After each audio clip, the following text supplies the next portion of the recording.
Alright, guys.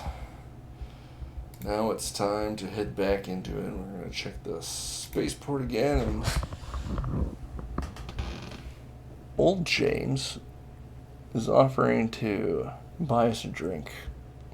You find James sitting at the spaceport's tiny bar, sipping a beer, while watching large displays that show the landing pads and the irrigated fields beyond.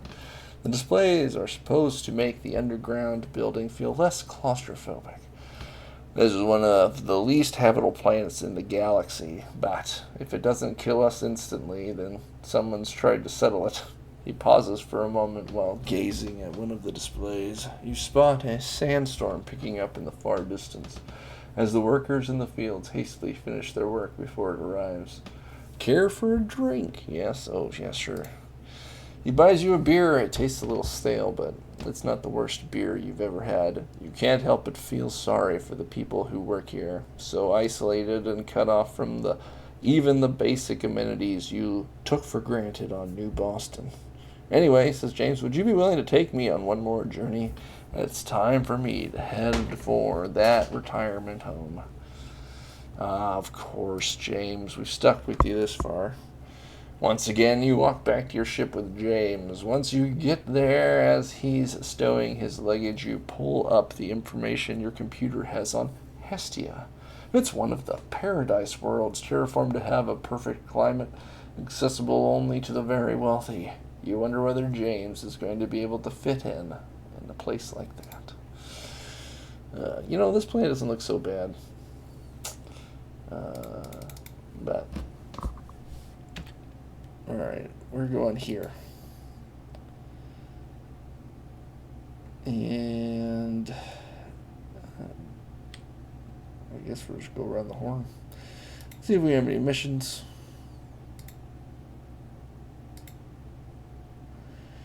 Oh, some pirate fighting. I think I'll pass on that. Outfitters. Alright. So let's fly here. Fly to this outfitter and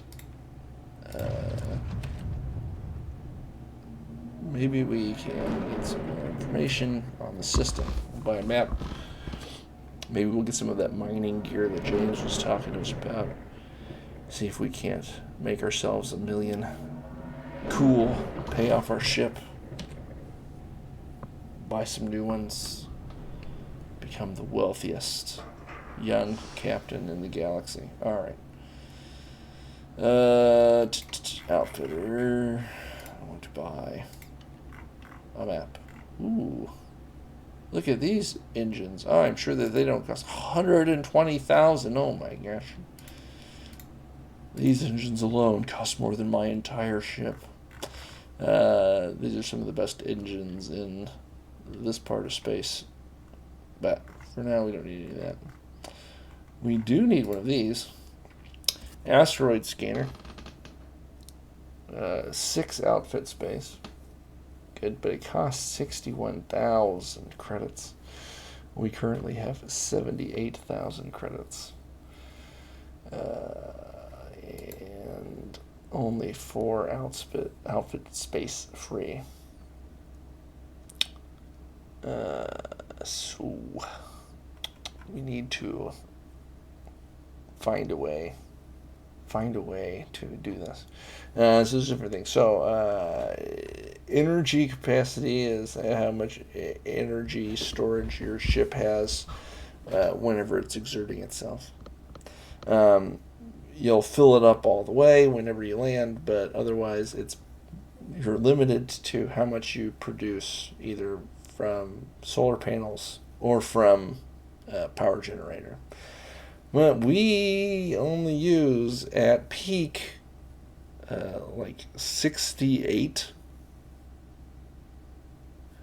energy, and we have capacity for 4,000, and so we don't need all that. Our battery pack has 4,000, so we can sell that, and we can buy a few supercapacitors instead. So this has 10. These are 2 each, and if we buy 3, that's 6. It frees up 4 cargo space. Our asteroid scanner is worth 6. Cost 61. Alright, let's buy that. Bingo. Alright. Another thing he said we'll need is this guy right here. Rams Coops. Refuel your Starship fuel so you can keep flying longer, but not something that you really need.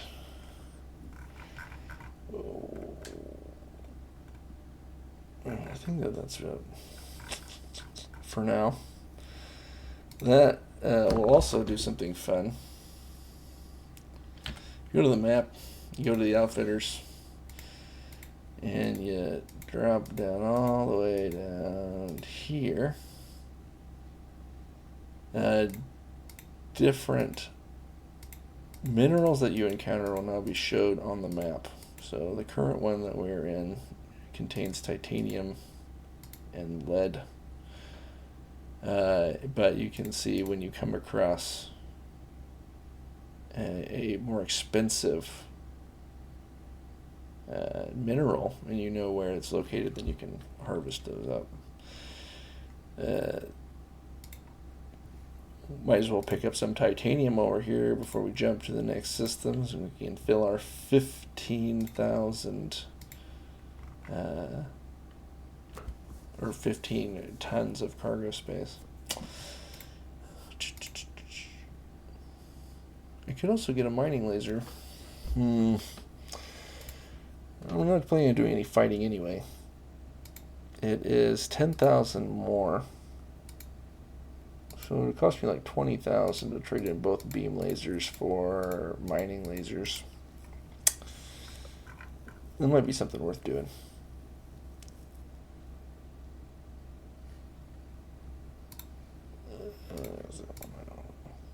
Oops.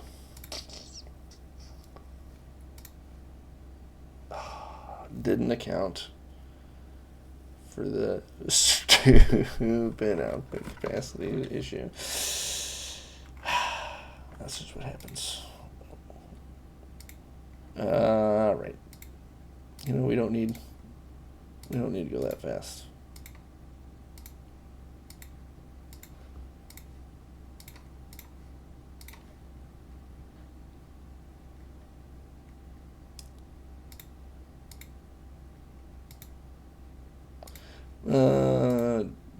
Turning is always helpful. We'll keep that for now. And we can buy a mining laser. Alright. A mission. As I walk through the spaceport, I see someone ahead making very obvious disruptions to the flow of the crowd. They're going from various people and talking to them, usually very briefly, before moving on to someone else. Before you know it, someone else is you. You're a captain. Will you give me a ride? I need to get back to Tinker in the Nifda system. Pack up my things and travel to Lycan, the Atria system. Their hair slicked back to match their sharp suit. Well, sure, as long as you can pay. They stop in surprise, then nod briefly. I'll be at your ship within an hour. An hour later, you see them approach the Star Chaser carrying a small suitcase. They've exchanged their former appearance for a button-down shirt and skirt. With their hair loose, hanging down to their shoulders, they walk right up to you and stick out a hand. Chris Bracht. Shake their hand. You shake their hand. Hank Star Chaser the Third. That's all you've got with you? Chris nods. All the rest of my stuff is on Tinker. I was just here for a meeting with some others who feel like I do about the establishment. Oh my gosh, is this some kind of a radical? The establishment? Chris nods. Yeah, you know, the man. I don't support government or any of its tools. I've heard that the South is more open to this kind of philosophy and lifestyle. Before you can say more, they walk past you into the Star Chaser. Which did you say was my birth again? Question mark. All right, buddy. That guy needs to go here.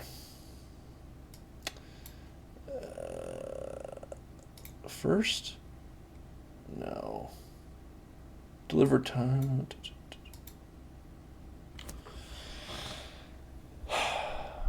From Tinker to Lycan. So yes, I have to go here and then down to here. Okay. For now, we need to go here.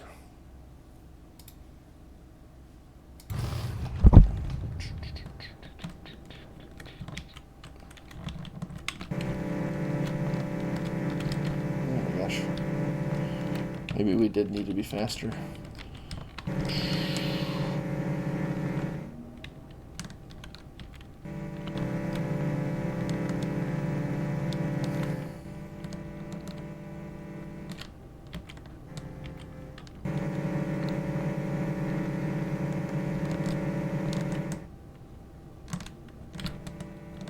Oh my god.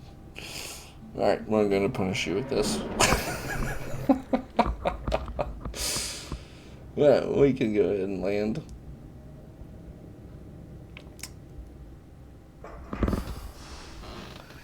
As you are piloting your ship down to land on Hestia, James disappears into his bunk room. After the ship has landed, he comes out no longer in his grease-stained coveralls he's been wearing up until now, but in a suit.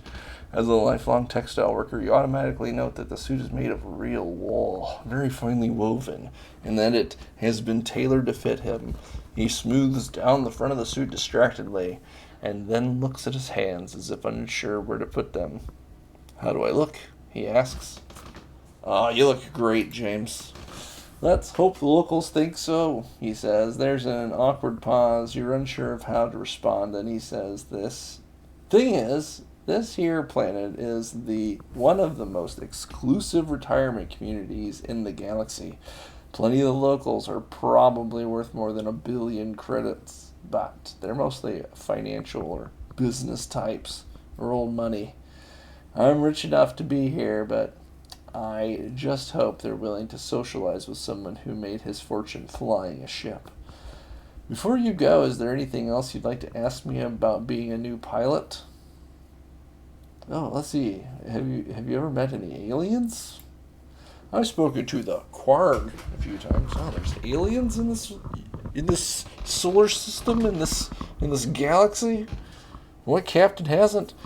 "You'll find them down south by Tara Zed.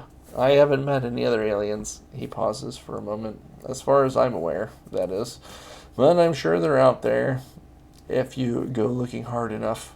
I've explored all the Republic space in my many years, but there are far more systems out there that we don't even know how to reach." "Anything else you want to ask me?" "Oh, trade routes.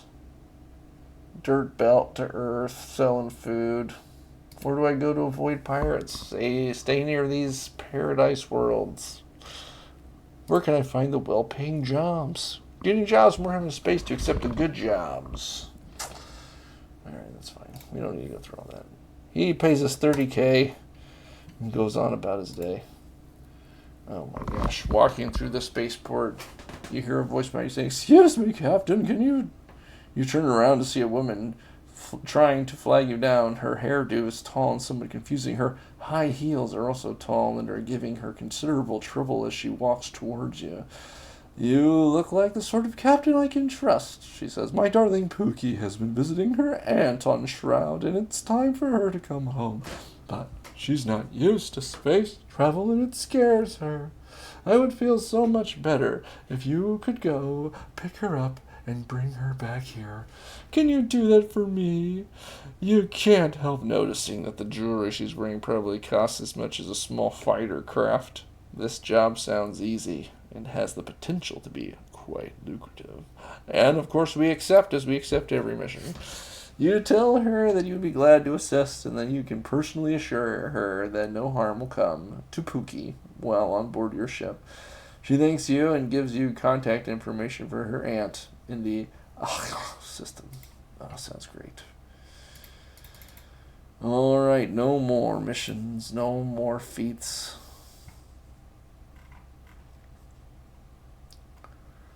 There could be use for an extra fuel pod. See, I only have 300 fuel capacity, and it's only 3 jumps, but to do that, I'd probably need to be slower and sell some other stuff, swap out some different things, reduce my cargo capacity. All right. But with that, oh, cool thing. You know how James was telling us about the places to watch out for?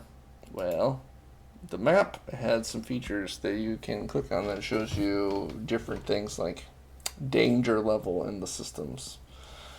If you click on this little icon here, it shows you what the danger levels are. And right now, we don't have any danger of pirates. Not today. Some very high. But they also show, this is kind of cool, friendly, hostile, and restricted systems. So friendly systems that some systems you go to, they won't let you land. Like restricted systems, they, for whatever reason. And hostile systems, they'll send ships out to fight you, etc., etc. But we have 2 missions currently on the books. One is to pick up a dog, and one is to fly a guy here. And third mission, always on the table, is to try to make some money. Ideally, we'll get enough credits to pay off our loan to the bank, which we still owe 469,000 credits on that, and then buy another ship to make that a little bit easier. But I think that's going to be it for tonight, folks. Thank you for tuning in. I believe there were 0 of you on the stream tonight, but we will be back again to do this another time. All right. See you later. Have a good night. Bye-bye.